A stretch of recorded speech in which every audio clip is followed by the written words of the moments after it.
Welcome back, ARK players, to a brand new video. Now today we have got a major announcement from Nekatus, who of course you will know him from Valguero, Astraeos, Fjorda, all of those amazing maps over time, and he has just announced his next project. It looks so cool, and I'm going to be reading through all the details he's given us so far. Apparently a teaser is coming for this map later today, and we will see that hopefully later. Of course as well, we had the new community crunch number 505, and this was pretty much the future roadmap of what's happening with Ark Survival Ascended this year.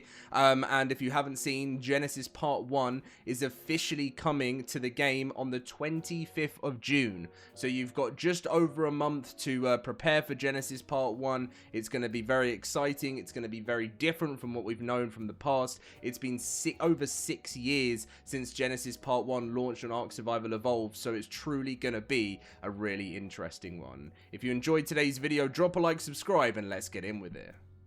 So here is the official announcement from Nekatus. I am very happy to announce that I am working on a brand new Nordic map called Bejornheim. Most important infos is it's 144 km squared size. It's a cold Nordic fantasy world, very Skyrim inspired. Fimbulwinter weather with map-wide snowfall, and there's more information below. It's an unofficial free modded map. I am quite tempted, guys, quite tempted to add this to the LoadedCrysis cluster. I've been thinking about it ever since I've seen it, and I'm going to try it out, see what it's like, see if it's a well-made map, which it always is by Nekatus, and then quite possibly I might be interested to release this in the cluster. We'll see kind of how balanced the map is and everything like that. If you want to come and experience that, feel free to join us. The link to my Discord is down below. The cluster is always completely free, and we've got every map. So there's custom bosses, custom OSD versions, custom player and structure skins are planned. It's planned to be released this year, and I want to make it clear that the quality of Astraeos won't be affected by this, because there's also another major update coming for Astraeos, which is super exciting. Nekatus goes on to say, I'm only working on Bejornheim when I have free time. Keep that in mind, the plans can always change. I don't want to force anything with this project. No deadlines, no pressure. No time pressure, and the amazing map logo was made by Umbra. So big shout out to Umbra for this. This is absolutely beautiful, this. I love it. But yes, obviously Nekatus posted today saying you want to see the first map teasers today. So as soon as I see this, I will share it with you guys in the next video. I was hoping you would have posted it already so it could be in this one, but I'm super excited about Bejornheim. 144 km squared size cold Nordic fantasy. If you love Skyrim, you're gonna love this map. And I really, do you know one of the things I can't wait for this map is I cannot wait to be walking down the snow. I'm also, well, I say rewatching. I only watched 10 years ago. I watched the first like 4 seasons of Game of Thrones. I'm currently nearly at season 6, and I have been obsessed. And yes, I know a lot of you guys are gonna say what so many people keep saying to me is the last season was a failure and it wasn't very good. But I'm just enjoying it while it's here, you know. I'm just gonna see what happens and see how it goes. But I've always loved Skyrim. It's one of my childhood games, and I just love this, and I cannot wait to. I would definitely Nekatus, if you want, I would love to review this, you know, whether if you ever have like an early chance or anything like that. I would love to do any video on your projects, because I'm a massive fan of what you do. But if not, of course, on launch day, whenever this comes out, I will be sure to bring you guys the news and everything, because the maps just always blow my mind. Definitely one of the most talented creators in the industry. Right, so a very quick overhaul of what, overview, that's the word I'm looking at, of what was released last night. So we saw the dossier for the Paleo Octopus, and we found out that this is going to be able to climb up rocks, which is super scary. It's going to be hiding in the corners of the ocean. It's going to be hiding under rocks. It's going to be grabbing you without you even having a chance of seeing it. All I'm going to say is good luck to you. And then obviously, even if you didn't see yesterday, the Lost Colony major version update came out, and it came with lots of other stuff. It wasn't just Lost Colony, but it was a huge patch with lots and lots of bug fixes and changes there. And they said with this major version update in players' hands, our broader development efforts are continuing towards the milestones ahead and the rest of 2026 plans. Support the live game, including Lost Colony, remains ongoing, and our live ops teams will continue monitoring reports across the network, with additional fixes planned over the coming weeks as we keep tightening up key areas of the DLC. Because let's be honest, Lost Colony was an absolute mess. That came across really harsh. It wasn't an absolute mess in the sense of it was actually quite a fun DLC, and I got a lot of time out of it, and I really enjoyed the new creatures. But in terms of it being like you know, you couldn't do the boss fight for like over like 2 months or something. Like it was broken. The map was broken, but it was good.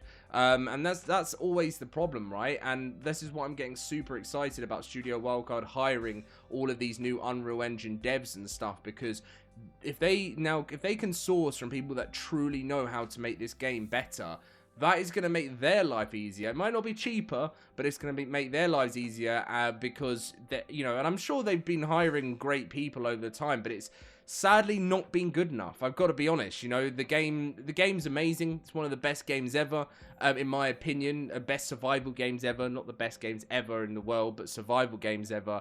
But unfortunately, they've always been let down with issues with the game, and that is what has actually stopped it from ever reaching its true potential. Then on May 19th, the Burrowbuck and the Aranio Spider TLC will be launching. I let you guys know that that is a Tuesday the 19th. Now, always prepared. Now, recently, Wildcard have been setting dates for creature launches, and they've been delaying them by like a day. So if you're looking forward to this, I would look forward to it around about the 19th or the 20th of May. So keep an eye out around about that time. Unreal Engine 5.7 and the World Creator has been delayed for a Q3 launch, a late Q3 launch. So I've worked out that that's probably going to be late September, which is fairly upsetting because I was personally wanting to have Unreal Engine 5.7 before we got the new update. But apparently they just didn't. I just don't think they've been. They just knew with their current team. I just don't think they were ready enough to deal with this. And as they've mentioned, was it in here? Engine upgrades. It's important that the team goes as smoothly as possible. Oh yeah, we've hired a number of talented senior Unreal Engine veterans to the team, and this is what we've needed. This is what we've needed for so long. As much as I'm sad that 5.7 has been delayed, the fact I've even seen on Twitter some of the devs that they've hired. This is what we needed. I wanted to make a whole video talking about this one situation because for so many years, being an ARK player, we've had to deal with so many issues. And I'm not saying that these Unreal Engine devs are going to be the people that are going to fix all of our issues we've always had with ARK. But what this will do is give this game some long-term experience and help it build the best possible version in Unreal Engine. I'm not saying it will fix the game, but if they can at least show a little bit of love of what they've worked on in the past to make this game as good as they can, you know, that would go a long way for us ARK players. It really, really would. Genesis Ascended and Tides of the Fortune, as I mentioned, it is coming on June 25th. I will be doing some giveaways for the Tides of the Fortune DLC. If you want to get involved in that, you need to join the LoadedCrysis cluster Discord, which is the link in the description down below. Come and join in. We're going to give away a bunch of keys for it. Really, really super excited for this, and I cannot wait. Survival of the Fittest is coming. They're targeting July. Now, that worries me. I don't know. I have a feeling it might even come slightly later. I hope they're on time. Studio Sirens are working on it. I think it's a mistake that it's a mod. You see what happens with Club ARK. I'm going to be so gutted if this fails again, because when you're creating a free mod, you're only going to get you're only going to get the players that play ARK Survival Ascended that will play Survival of the Fittest. People play ARK for the survival aspect of the game. Club ARK sadly fails. I really like Club ARK, but if Club ARK was its own game and it was free to download on Steam, it actually might be super popular. I understand it wouldn't work because you couldn't transfer things from Club ARK over there. But, you know, you're not giving new players that, you know, that enjoy Battle Royale the chance to be able to enjoy Survival of the Fittest because they have to buy ARK Survival Ascended first, which they might not want to part with that money to try a new Battle Royale. And I just think it's a super mistake not putting this as a standalone title. And, you know, like they used to do that in the past. And Survival of the Fittest could literally live its own life on its own. But, you know, I'm going to leave it to them. They seem to always do this. I hope they prove me wrong and it is really popular, but I just think when it's locked behind the game, I just really can't see it going well. I'll be playing loads of it because I love Survival of the Fittest, but we'll see anyway. Maybe they'll do a good trailer, but I've seen this happen so many times, right, where they release it, it don't do very well, and then they sunset it, so...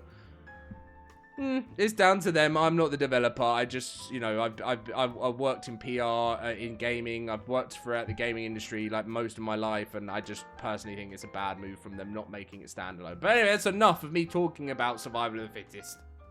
Then obviously from community voted TLCs to the cinematic scale of Genesis Ascended and Ties of the Fortune, ASA is entering a season of massive evolution with Unreal Engine 5.7 upgrade and world creator redefining the horizon and something legendary still breathing fire in the wings, and the road ahead is electric. We're just getting started and we can't wait to bring you along as the final blueprints for this vision comes to life.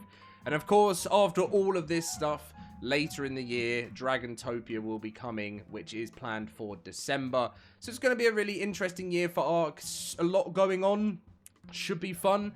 Let me know in the comment section what you're most excited for, and I'll catch you in the next one.